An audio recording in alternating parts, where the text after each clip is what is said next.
Welcome back to Homestead Happenings. Is your closet making you sick? Episode 38. Now, friends, before we dive into the heavy science today, you know that I am a homesteader and not a doctor.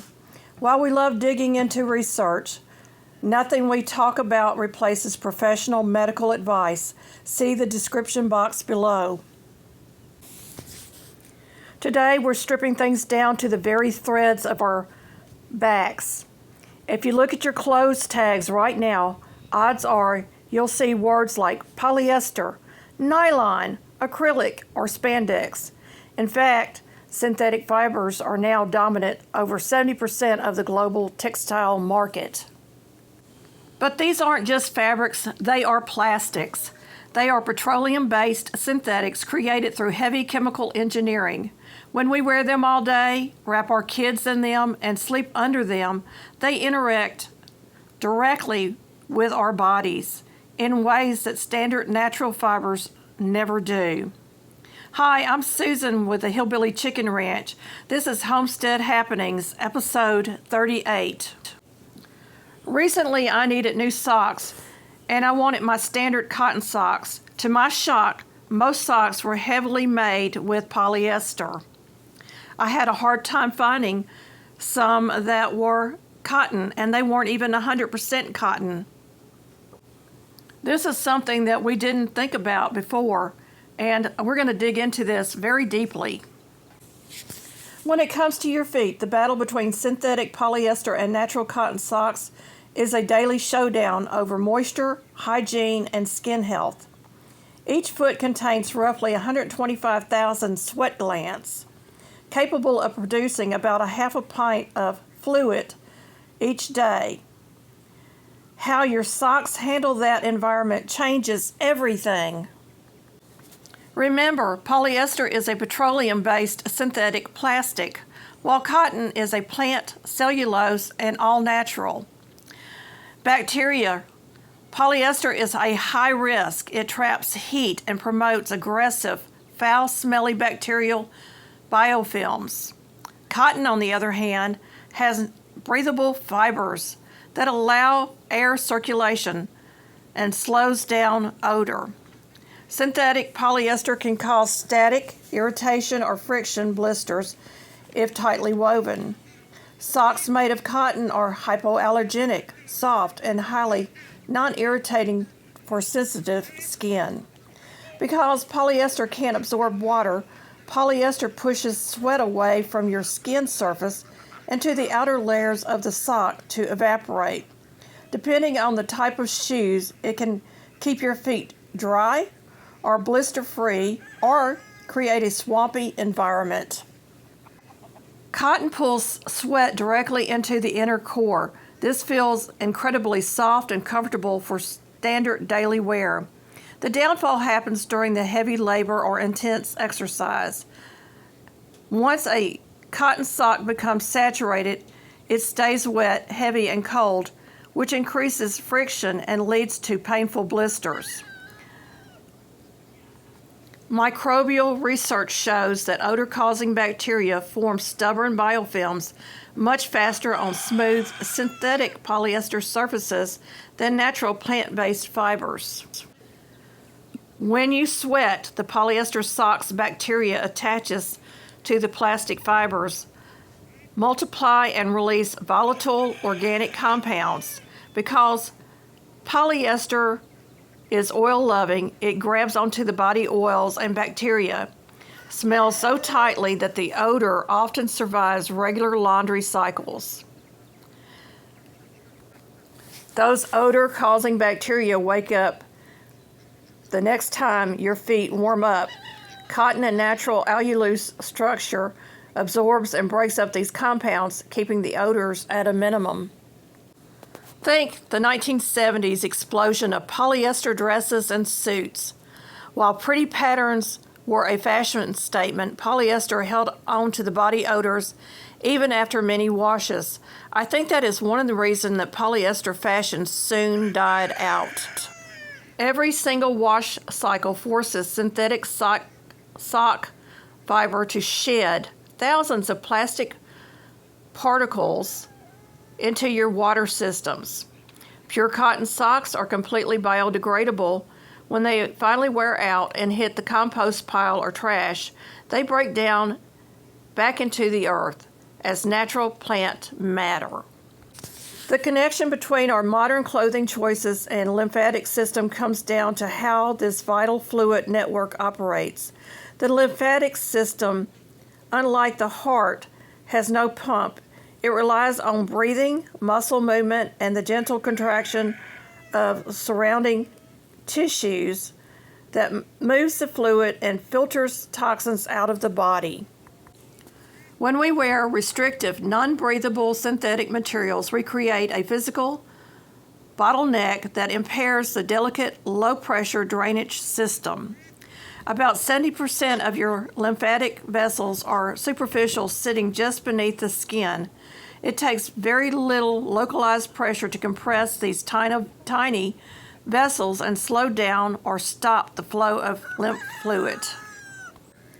Tight synthetic waistbands, shapewear, and underwire bras act like a tourniquet on these high-traffic gateways.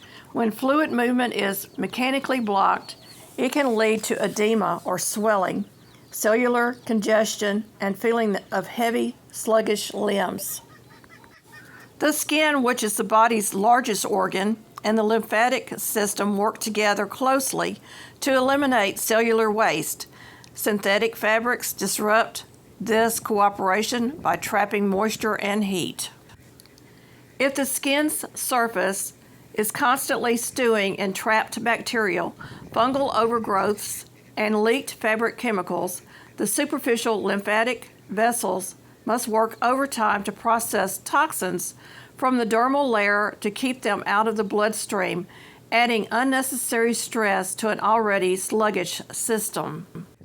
It is best for us to choose loose-fitting clothing and organic materials like cotton for daily wear routines, including nightwear. If you must wear synthetic or tight gear for work, remove them immediately afterwards, shower, and gently dry brush the skin.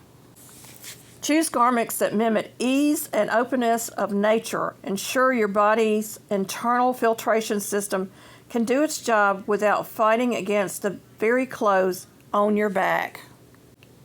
How much plastics are in the human brain and blood work? The reality of plastic accumulation inside our bodies has shifted from environmental theory to concrete medical science.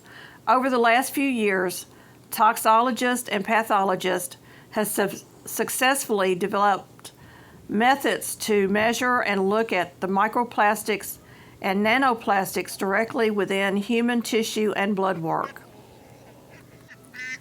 The numbers are concerning. Our recent peer-reviewed studies are eye-opening, particularly regarding the brain and the blood work in the bloodstream. A landmark study published in Nature Medicine examined the human brain tissue, specifically the frontal cortex, and compared samples across different years to see how the accumulation of plastic has changed over time. Scientists hoped that the blood-brain barrier would shield our central nervous system from plastic pollution. Recent data shows it does not. In modern brain samples, the total plastic concentration averaged roughly 3,000 to 4,000 micrograms per gram of tissue. That means the brain samples studied were 0.5% plastic by weight. When researchers compared brain tissue from 2016 to 2024, they found a staggering 50% increase in plastic accumulation over an 8-year period. In multiple blood screen studies, microplastics were detected in 77% to 90% of all healthy human blood donors. Microplastics are leading cause of stroke, heart attack, and death. It is caused by clogged arteries, according to the New England Journal of Medicine. They found patients had microplastics lodged inside the carotid arteries than those that were plastic plaque free. In brain studies, several dementia or Alzheimer's disease carried up to 10 times more plastic in their frontal cortex than healthy individuals, while researchers caution that this doesn't prove plastics causes dementia. The data makes one thing undeniably clear. The synthetic world that we have built on the outside is actively becoming part of our biology inside. Just a reminder that the information provided in this program, Homestead Happenings, the Hillbilly Chicken Ranch, is for educational purposes and for entertainment only. It is not intended to be a substitute for professional medical advice. See the description box below for the full disclosure information. Don't just take my word for it. Please do your own research. Our schedule is long-form videos Mondays and Fridays. Wednesday podcasts are at 6 a.m. Central Standard Time.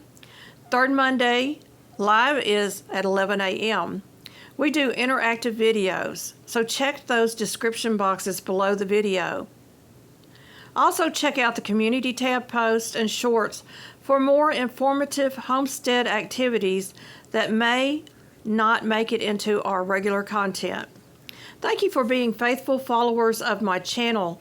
Please consider becoming a channel friend. You are what you eat is a quote. I'm adding today, you are what you wear and consume. You are what you eat. The nutrients, the minerals, the traditional whole foods we put into our mouths literally become the building blocks for our physical cells, bones, and tissues. You are what you wear. As we've looked today, our skin is like a giant sponge, not a barrier. When we wrap ourselves in synthetic petroleum-based plastics, our body temperature and sweat turn those clothes into a delivery system for chemical additives, while our skin microbiome changes in response to the fabric. We quite literally absorb the threads we wear.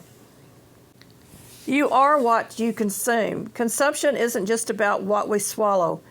It's microplastic dust we inhale into our lungs every day. It's the water we drink. And on a deeper level, it is also the media, the information, and the stress that we let into our minds.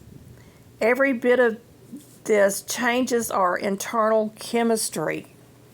It's a reminder that the total lifestyle matters.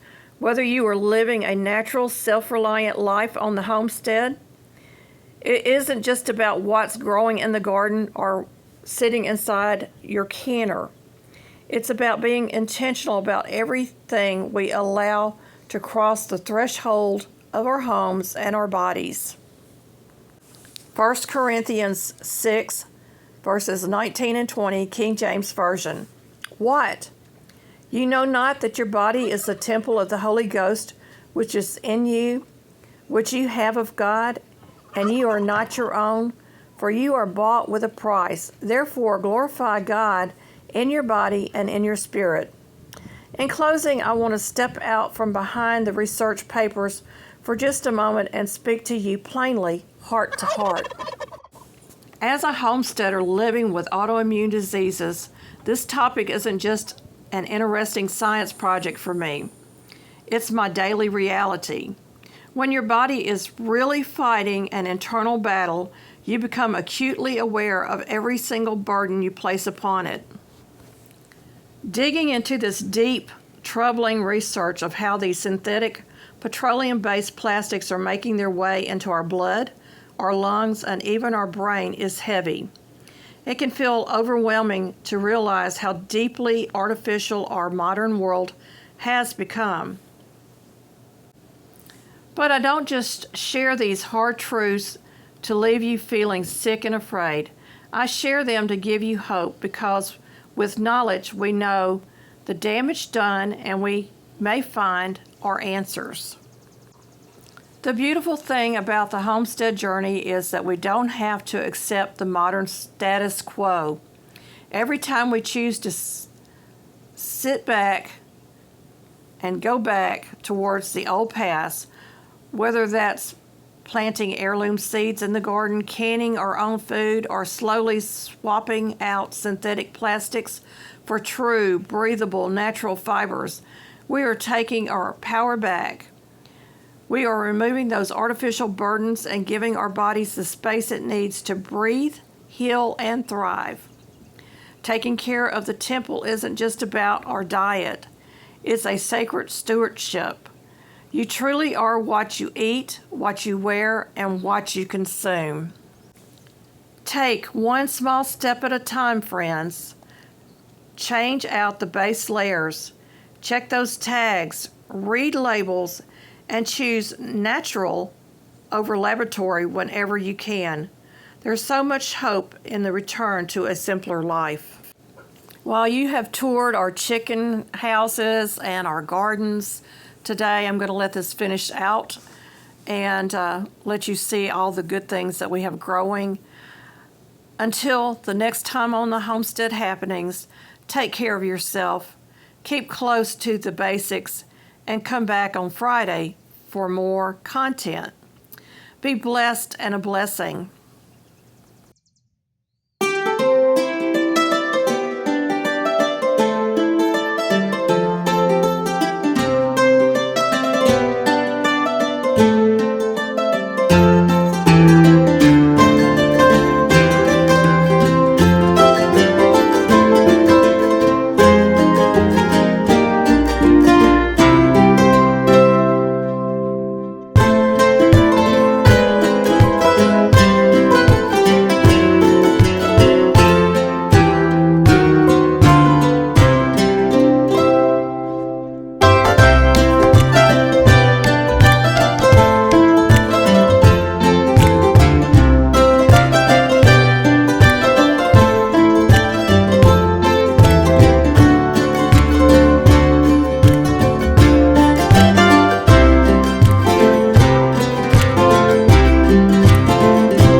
Here's some content I think you might like. Thank you for visiting our homestead. Don't forget to like, subscribe, comment, hype, and share to help our small channel grow. See you next time for more simple living, frugal tips, and farmyard fun.